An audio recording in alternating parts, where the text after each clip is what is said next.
another mini vlog. By the way, na-post ko na yung video na to, which is yung mukbang natin sa Kabalen. And eto nga mga mi, pumunta nga kami ng Dasma and pinagawa yung aking laptop dahil sira nga. And ayan, iniwan namin siya sa Patrick Computer Repair Shop. Then sabi ko sa partner ko, sayang naman yung makeup ko kung uuwi din agad. Then dumiretso na rin kami ng SM Dasma. 30 pesos nga pala once na nag-parking kayo ng inyong mga motor. Then after nyan, ikot-ikot muna kami hanggang nakarating kami ng 4th floor ata to. Sabi ko sa kanya, videohan mo nga ako. Charot. Ganyan-ganyan, ikot-ikot lang dyan. Naghahanap ng makakainan bago umuwi. Parang Saturday ata nung pumunta kami. Hindi ko na matandaan kung anong araw. Hanggang napunta kami dyan sa Tom's World. Ikot-ikot lang. Nagulat nga ako, first time ko makita ng 7-Eleven sa loob ng SM. And ayan, napunta na nga kami sa Kabalen. Ayun, naalala ko na Friday kami pumunta. And ayan nga pala yung rate ng Kabalen. Kasi nag-asting nga pala ako sa reception kung 548 kami, yun pala sa 598 na rin dahil yung Friday kasama na rin siya sa weekends.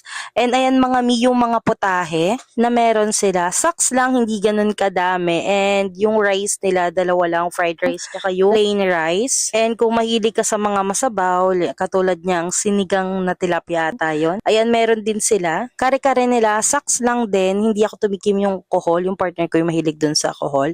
And yung drinks nila parang 4 ata yung flavor na meron. Then yung sa Kid Station, onti lang din, hindi ganun kadami. Hindi ko lang bet dyan yung kanilang macaroni salad kasi hindi yun yung expect ko. Sobrang tamis yung macaroni nila as in. Yung hotdog naman, maalat.